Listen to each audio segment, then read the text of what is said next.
Uh, Ahmed Ali ndani ya Arusha, mchezo wa ugenini dhidi ya TRA mara baada ya kuahirishwa takriban mara 2 kama 6 tatu hivi, hatimaye umewadia kesho, na bado hatuwezi kuwa na uhakika kama mechi itakuwepo kesho, kwa sababu kuna kamvua kananyeshanyesha cha hapa na pale, kwa hatujui hali ya hewa ya kesho itakuwaje, lakini tunaomba sana kwa Mwenyezi Mungu ajalie hali ya hewa kesho iwe nzuri ili mechi iweze kuchezeka. Simba tuko hapa, tumeingia tangu siku ya jana na leo tunafanya mazoezi yetu hapa katika uwanja wa Sheikh Amri Abeid, na uwanja uko katika hali nzuri, na kesho Mwenyezi Mungu akijalia kila kitu kikaenda sawa sawa, ndio itakuwa siku ya mchezo wetu. Sisi tunaomba sana mchezo huu ufanyike kwa sababu ngoja yaumiza matumbo. Mechi hii inasubiriwa kwa watu kwa muda mrefu kweli kweli, tangu mwezi wa 10 mwaka jana mechi hii ilitakiwa kuchezwa ikashindikana, tukaja mwaka huu 2026 mechi ikatakiwa kucheza imeshindikana. Kwa hiyo tunaomba safari hii iwe jua iwe mvua, mechi iweze kuchezeka, lakini tayari kuna watu ambao walikata tiketi kwa mechi hii wako Tabora. Kuna watu wamekata tiketi ya mechi hii wako hapa Arusha. Kwa hiyo usumbufu umekuwa mwingi na hasara kwa timu imekuwa kubwa, hasa sisi Simba Sports Club. Tumesafiri mikoa miwili tofauti kwa ajili ya mechi hii na bado hatuchezi. Kwa safari hii tunaamini hali itakuwa shwari na mechi itakwenda kucheza. Maandalizi yetu ya mwisho hapa hii leo kuelekea katika mchezo huo ambao kiasili ni mchezo mgumu, licha ya kwamba tumeshawafunga TRA katika raundi ya pili ya ligi kuu ya NBC, lakini huwezi kutenganisha TRA na ugumu, huwezi kutenganisha TRA na upinzani mkali, huwezi kutenganisha TRA na mechi kuwa yenye ushindani wa hali ya juu. TRA ni moja ya timu ambazo zimejipata, zimejiimarisha, zimekuwa bora kweli kweli. Uwepo wa mwalimu Etienne umeifanya timu yao kuwa imara kiufundi kweli kweli. Niseme tu ya kwamba kesho tunakwenda kucheza mechi ngumu kweli kweli. Tuliwafunga TRA lakini ile ilikuwa ni Dar es Salaam. Sasa tuko Arusha na mbwa mkali kwao. Tunaamini kwa hapa Arusha TRA watatupa upinzani zaidi ya waliotupa kwenye mechi ya pale Dar es Salaam, lakini kama haitoshi hawako tayari kuona wanapoteza kwa mara ya pili mchezo wa ligi kuu. Kwa hiyo mechi itakuwa ni ngumu. Tumekuwa tukiwafuatilia matokeo yao ya hapa nyumbani kwao Arusha, ni matokeo chanya kweli kwa upande wao, lakini yote kwa yote sisi tumejidhatiti na tumejipanga kwenda kupata matokeo mazuri. Na hapo ukitoa kule Karatu, hapa Sheikh Amri Abeid, TRA hawajaruhusu hata bao kwenye michezo aliyocheza. Singida amekufa hapa, Yanga vile mechi yote tuliona hawakupata hata shot on target. Hii inaonyesha kwamba mna kazi ya ziada ya kufanya. Tuna kazi ya ziada, tuna kazi ngumu, tuna kazi ya machozi, jasho na damu. TRA wanapokuwa nyumbani kwao hapa wanakuwa ni timu isiyotabirika. Haya matokeo ambayo wameyataja si matokeo ya bahati mbaya, ni matokeo ya mipango na miundombinu mizuri ambayo wameestablish ndani ya timu yao. Ndio maana unaona wanaweza kupata ushindi wa mabao mawili dhidi ya timu ngumu ya Singida, wanaweza kupata sare tena siku hiyo wao ndio walazimishwa kupata sare, lakini walikuwa kwenye ubora mkubwa wa kupata ushindi. Kwa hiyo wangeweza, yes, kwa sababu wao ndio walikuwa head of mpinzani wao. Kwa hiyo si wapinzani wa babia, ni wapinzani wagumu, na mechi yetu ya kesho ni mechi ngumu kweli kweli. Limpanzo tumemwona ndani ya timu, watu wa nje walikuwa wanasema pengine ana madai kama yalikuwepo, je, ameisha lipwa? Lakini kwa wale wa ndani pia walikuwa wanazungumza swala la majeraha. Hali yake iko vipi? Mpanzo hakuwa majeraha, Mpanzo alikuwa anaumwa. Majeraha ni kuumia. Mpanzo alikuwa anaumwa maradhi ama magonjwa ya kawaida ambayo binadamu anaumwa. na akapatiwa matibabu kwa maana ya kusimamiwa na jopo letu la madaktari, wakimchukua nyumbani kwake wakimpeleka hospitali na kumrudisha nyumbani kwake kupumzika. Amepona, tunamshukuru Mwenyezi Mungu, na sasa amesharejea kuja kuitumikia timu yake. Mmemwona safarini na mnamuona kwenye mazoezi yakiendelea kama kawaida.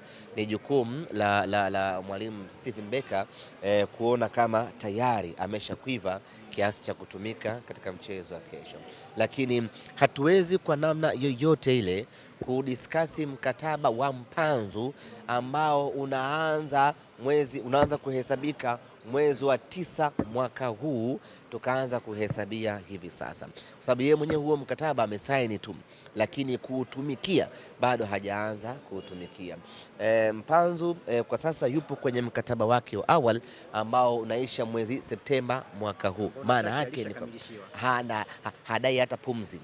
Kwa hiyo anaendelea kuutumikia mkataba wake huu ambao uko sasa, ambao hauna madai yoyote, kila kitu kinakwenda sawa sawa, na utakapofika mkataba wake huo mpya ndipo mazungumzo ya kuuzungumzia mkataba huo yataanza kuzungumzika. Lakini kwa sasa Mpanzu yupo kwenye mkataba wake, anautumikia mkataba wake ipasavyo, na anafurahishwa na anaridhishwa na treatment ambayo anaipata ndani ya Simba Sports Club, na ndio maana akachagua kuongeza mkataba mwingine tena wakiendelea kusalia ndani ya Simba Sports Club.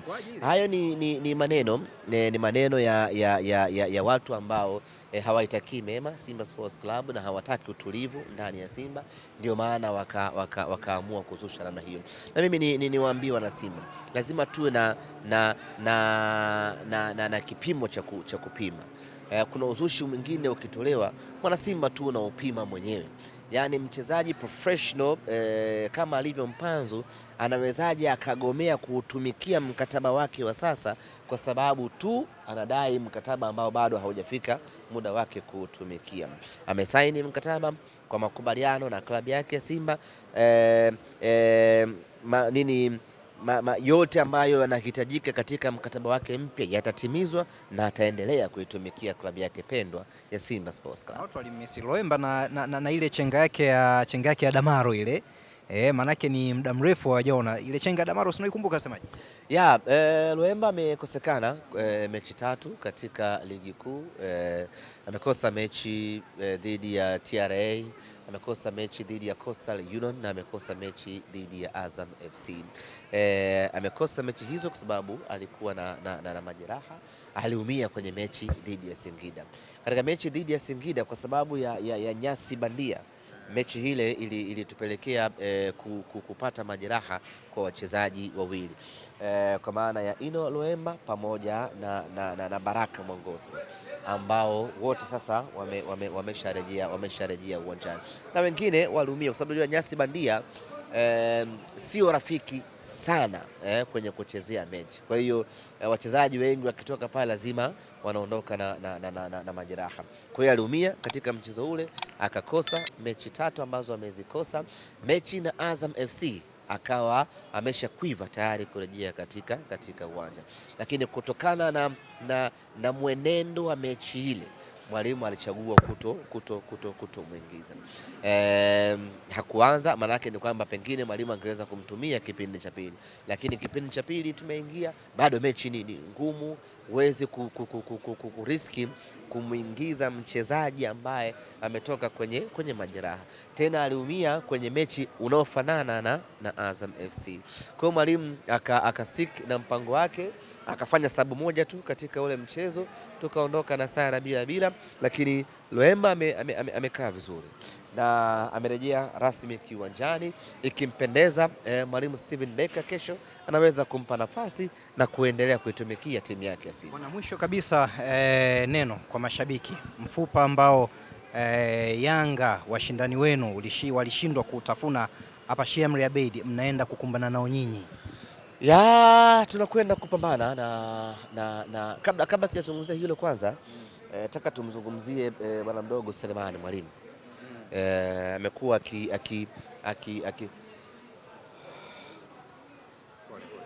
amekuwa akichafya inakuja na inakata inaumaga hiyo. Amekuwa akipokea shutuma nyingi za hapa na pale na vitu vingi, anakosa nafasi, anakosa magoli, anafanya siri nini, vitu vimekuwa vingi. Lakini mimi niwaambie kitu kimoja, wana Simba, Selemani Mwalimu ni kijana mwenye uwezo mkubwa sana, a very potential boy ambaye tunatakiwa wana Simba tumlinde kwa nguvu zetu kubwa. Ni very rare kupata mchezaji mzawa mwenye kiwango kama tena kwenye nafasi ya ushambuliaji, na hapa nazungumzia mzawa mwenye origin yake, sio mzawa wa kubumba bumba. Nazungumzia mzawa, yani mzawa kabisa, yani baba mama Mtanzania kijana. Kuna wazawa wa kubumba bumba, wa kulazimishia huko ndio kulazimishia huko, kulazimishia tu, si umeelewa? Sasa Selemani Mwalimu ni mchezaji wa kizawa ambaye ni nadra mno kupata mchezaji katika eneo hilo la ushambuliaji ambaye ana origin ya kutoka Tanzania. Mpaka sasa taifa linamtafuta John Raphael Bocco. Mpaka sasa taifa linamtafuta Musa Hassan Mgosi. Mpaka sasa taifa linamtafuta mchezaji ambaye akikaa mbele pale unajua anakwenda kufanya ubaya. Wote wamepita Simba ujue. Washambuliaji wote wamepita Simba ujue. Na hapo nimekuambia kwa ufupi tu. Sasa tukifanya maskhara ni kwamba tutampoteza Selemani Mwalimu. Tukiruhusu watu wamzomee, tukiruhusu watu wachana nao, tukiruhusu wana Simba tumzomee, tumbebeshe mzigo mkubwa wa lawama, tutampa pressure ambayo atashindwa kuihimili na atashindwa kuifanya kazi yake ipasavyo. Ni jukumu letu wana Simba kumlinda, kumtetea, kumpambania, kwa sababu ni mshambuliaji wa daraja la juu sana. Kama anakosa magoli, maana yake kuna kazi ya msingi ambayo anaifanya, nayo ni kukaa kwenye eneo husika wakati husika. Hilo sio kila mtu anaweza kufanya hiyo kazi. Unajua kuona wewe timu inashambulia, mshambuliaji yuko huko kwenye kibendera, yaani winga anafika, mshambuliaji hayupo. Lakini kwa Selemani Mwalimu timu inashambulia, yeye yupo kwenye box. Sasa kukonvert zile nafasi kuwa mabao ni kitu ambacho kinahitaji utulivu, na utulivu anaupata kutoka majukwaani ambako wana Simba tumekaa. Tumuunge mkono Selemani Mwalimu, ndiyo kinara wetu wa ushambuliaji, ndiyo mchezaji wetu tunaomtegemea kutuvusha msimu huu, na tukimpa sapoti ya kutosha basi atafanya maajabu makubwa sana. Wapo wanasema basi kama ni hivyo sijui nani sijui arudi sijui nani. Simba ina misingi yake ya kudili na vitu vyake, na sasa nguvu yetu kubwa tunaielekeza kwa Selemani Mwalimu. Akipata sapoti ya kutosha na akapata imani ya kutosha, Selemani Mwalimu ni zaidi ya kila mshambuliaji ambaye amewahi kumfahamu hapa Tanzania. Mzawa. Ni zaidi ya kila mshambuliaji ambaye amewahi kumwona akiingia hapa Tanzania. Selemani Mwalimu. Semaji mzawa au wote? Kwa sababu huu ni msimu wa pili wa Selemani Mwalimu katika ligi ya Tanzania. Amecheza msimu wake wa kwanza akiwa na Fountain na hakumaliza, akamaliza akaenda zake Wydad. Huu ni msimu wake wa pili katika ligi ya Tanzania. Wapo washambuliaji hapo walikuja msimu wa kwanza Patulo, wa pili Patulo, wa tatu Patulo, wa nne ndio wakaanza kujipata. Lakini ndani ya misimu miwili Selemani Mwalimu ameshafanya makubwa akiwa na Fountain, akiwa na Simba Sports Club. Mpaka sasa magoli zaidi ya 5 ambayo amefunga sio kazi ndogo. Wako washambuliaji wamekuja kutoka sehemu mbalimbali, uwezo wa kufunga goli 5 per season ni ngumu kweli kweli, lakini kwa Selemani Mwalimu anaweza. Nini tunafanya ni kuendelea kumshikilia Selemani Mwalimu. Atafunga sana kwa sababu Selemani Mwalimu ana hiyo DNA ya kufunga, kwa hiyo atafunga, watu watasiona mashaka naye. Kwa maana Wydad wakamuona kumbe hata kipindi kile, ina maana waliweza kutambua uwezo wake kwa namna moja au nyingine. Yeah, of course, kama aliweza kuwa scouted na Wydad, na wakajiridhisha kwamba huyu ni mchezaji mzuri, tena akiwa huko kabisa timu yuko Manyara sijui wapi huko Babati ndani huko, wakamuona wakamchukua. Sasa maana yake huyo mtu ana potential kubwa sana, lakini peke yake hawezi kuisimamia potential yake. Lazima wanasimba tusimame nyuma yake, lazima wanasimba tumpambanie, tumpiganie, atafunga sana. Ikifikia nafasi akajiamini tu, basi Mwalimu atakuwa ni tishio sana, na sio ligi ya Tanzania, atakuwa tishio Afrika hii, na uzuri wake umri wake bado mdogo, kwa hiyo anayo nafasi ya kuendelea kujifunza na kukua na kujiamini.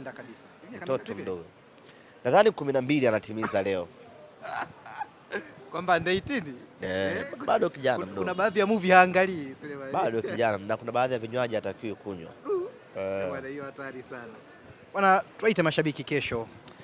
Kwanza mimi niwapongeze bodi ya ligi, wamefanya uamuzi wa busara sana pamoja na TRA wenyewe kuruhusu wale wote ambao walishanunua tiketi zao wazitumie kuingia katika mchezo huu. Kwa hiyo kwa yule ambaye amepoteza, hiyo tena sio kesi ya bodi ya ligi wala sio kesi ya TRA. Hiyo ni ya kwako mwenyewe kwa kushindwa kutunza hiyo tiketi yako. Lakini kama amepotea amefanyaje, basi hakuna shaka utakuwa haujapoteza chochote kununua tiketi mpya na kuja kuiona Simba yako. Simba hii inatia raha kuitazama, Simba hii inatia burudani kuiangalia. Kwa hiyo umepoteza tiketi yako, nunua nyingine kuliko uje hapa getini. Mimi nilinunua tiketi lakini imepotea. Muda huo wa kutiatia huruma haupo. Tiketi yako kama unayo, njoo nayo. Tiketi yako kama hauna, nunua tiketi nyingine, njoo muone mnyama akifanya mabaya hapa katika uwanja wa Sheikh Amri Abeid. Asante sana.